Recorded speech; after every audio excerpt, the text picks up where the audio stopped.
I'm Malin Burnham, and I've been asked to share with you folks some of my activities with the Star Class. I joined the Star Class when I was 15 years old. My mother liked to come down into the beaches, and we would see these little starlet boats, which is a small starboat, no longer in existence, but they were the favorite junior boat at the St. Louis Yacht Club. And they would sail out the harbor, and while my mother had my older brother and I down on the beach learning how to swim in La Playa here, and every once in a while one of the boats would sail close to the beach and say, "Hey kid, you want to go for a ride?" That started my sailing career. The starboat is very challenging to sail. It's overpowered when the wind blows 15 or more, and so you have to trim the sails differently as the wind increases in velocity. It's very difficult to shorten sail in a starboat as opposed to other boats where they can reef their main. I would start by telling you that at age 16, Gerald Driscoll, also from the San Diego Bay Starfleet and the San Diego Yacht Club, decided to enter the World Championship in Chicago. He picked me as a crew. So it was wartime, by the way, 1944, and he was a skipper, I was a crew, and we won the International Star Class Regatta for the San Diego Yacht Club. I was 16 years old, and until the next year, I was the youngest crew ever to have won. The next year, I was one of the youngest in my graduating class. So my mother and father gave me a graduation present of going to Long Island Sound, entering the Star Class World Championship. The cross-country transportation was by train. They didn't have airplanes that flew that far in those days. It was a 5-day trip from Los Angeles to New York City. When we got to New York City, we then got on a local train that went out to Long Island Sound in Connecticut. Raced for 5 days, and we take our own sails, and they furnish the boats out of their fleet or different fleets in the area.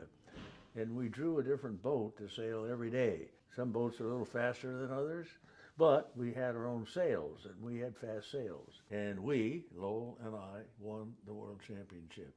He then became the youngest crew because he was 15, and the year before I was 16 when I won the crew position. I was 17 and winning as a skipper, and that has never been tied or beaten. So I still remain as the youngest skipper ever to have won the International Star Class Regatta. We got back on the train in New York City, but halfway across the country, somewhere in Kansas, the train stopped. Well, it turned out that World War II was over. So everybody was cheering.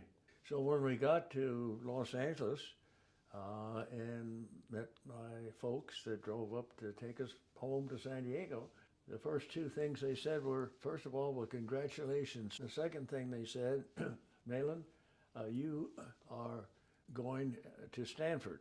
And I said, "Oh no, Dad." I said, "When I turn 18 in November, I'm going to be in the Navy." Dad was pretty strong about this. He says, "The war is over, and the universities are going to be very open for men versus women."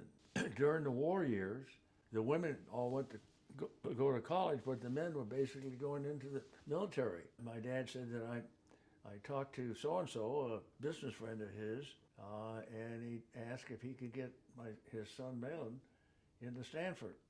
The next day he calls my dad back and says he's registered, he's admitted, and his room number is such and such. Starboat sailing was a big advantage for me because if I hadn't done that, I would have qualified and joined the Navy, and my life would have been different for many, many reasons.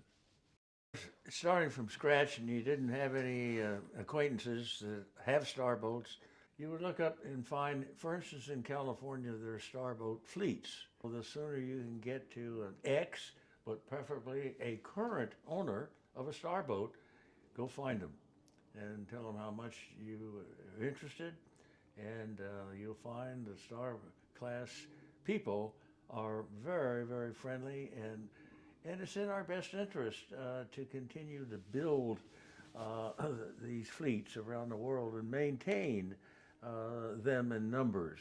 And we've managed to do that all over the world. The administration of the Star class very dedicated to maintaining and advancing the class and all its needs, including putting on world championships like we're doing here in San Diego again for, I don't know, the 8th or ninth time that we've hosted the World Championship in Star Class here out of the San Diego Yacht Club.